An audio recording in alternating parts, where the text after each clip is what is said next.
Para a microhistória, a redução da escala é um procedimento analítico que pode ser aplicado em qualquer lugar, independentemente das dimensões do objeto analisado. Olá, boa noite.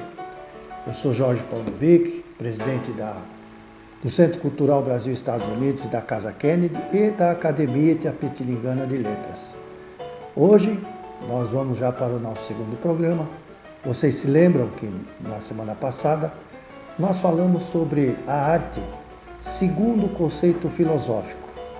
Hoje nós vamos mudar um pouco de assunto. Você já pensou ou alguma vez imaginou o que é a escrita? Qual é a importância dela para a humanidade? Para você, como você definiria a escrita?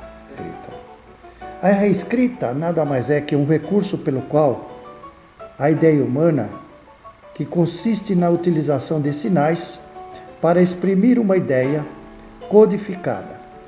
Ela serve para o conhecimento, registro de fatos, celebração de acordos, tratados, contratos e trazer cultura.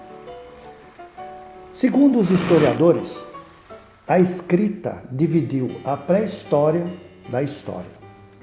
Começamos bem lá atrás, quando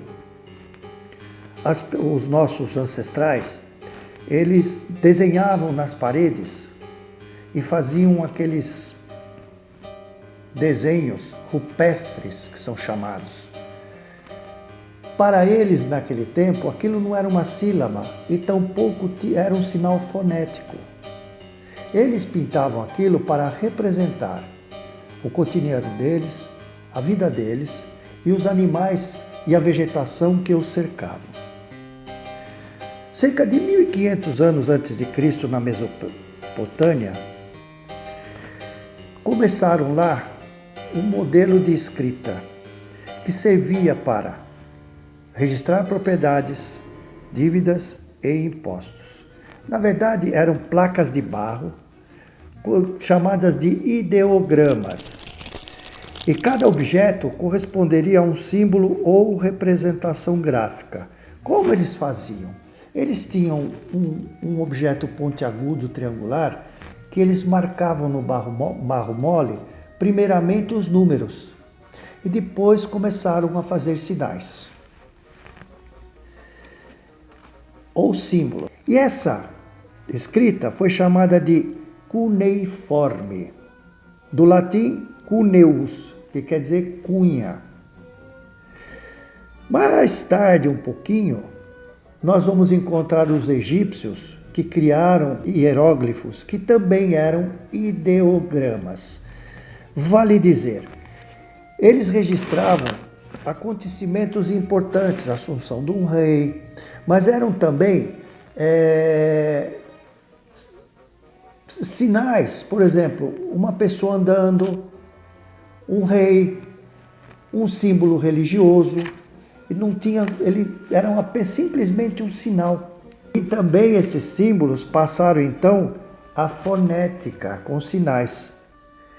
Eles passaram com esse sistema de escrita, passar a escrever mais rápido. E aí nasce a escrita erática, ou seja, cada símbolo ficou reduzido a poucos traços, que passou a ser a base da escrita ocidental, da nossa escrita.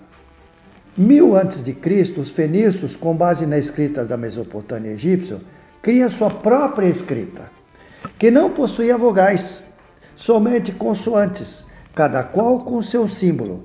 Criaram o alfabeto que temos hoje sem as vogais. Isso permitiu para que eles pudessem escrever com mais rapidez, registrar as palavras com mais rapidez. Em 600 anos antes de Cristo, os gregos absorvem essa escrita fenícia e criam as vogais. Então, o alfabeto passa até vogais. E adicionam isso por meio de sinais.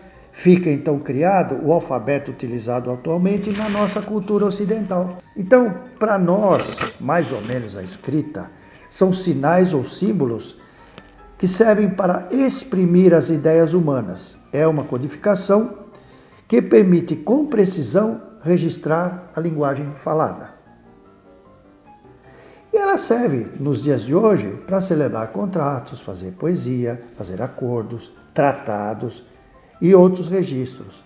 Então, gente, vejam como o ser humano passou durante a sua história, criando, através da sua evolução, utilizando-se da sua inteligência, ele passou daquele princípio pictórico de desenhar situações que ficaram na história, para que hoje nós pudéssemos entender um pouco do que eles viviam, do que eles passavam, e na medida em que o povo foi evoluindo, vejam, por exemplo, que na Idade Média, muito poucas pessoas tinham oportunidade de ler, porque não eram alfabetizadas. Só uma casta, sacerdotes, reis e tal, é que tinham condições para ler.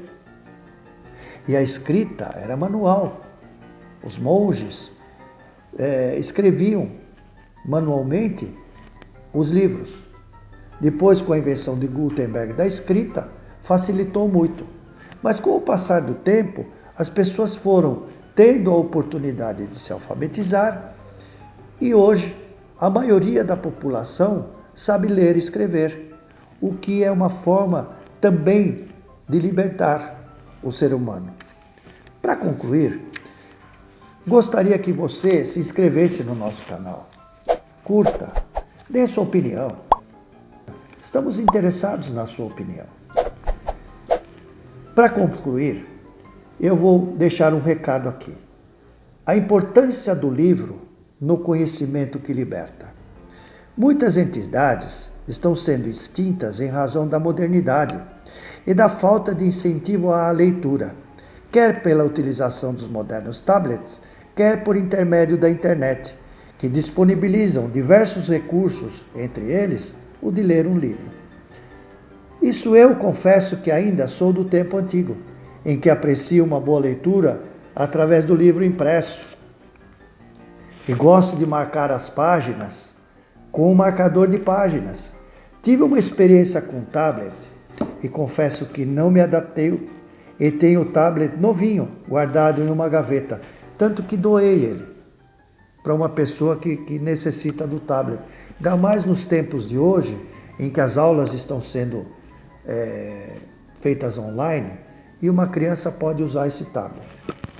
Muitos afirmam que o conhecimento liberta e é através da literatura que adquirimos conhecimento, quer através de livros pedagógicos, quer por livros de leitura. Neles encontramos citações sobre diversos assuntos, costumes de povos, descrições de cidades do mundo inteiro e até como forma de preservação da cultura artística e dos costumes dos povos. Uma boa noite a você. Eu sou Jorge Paunovic. Tenha uma boa noite e até o próximo programa.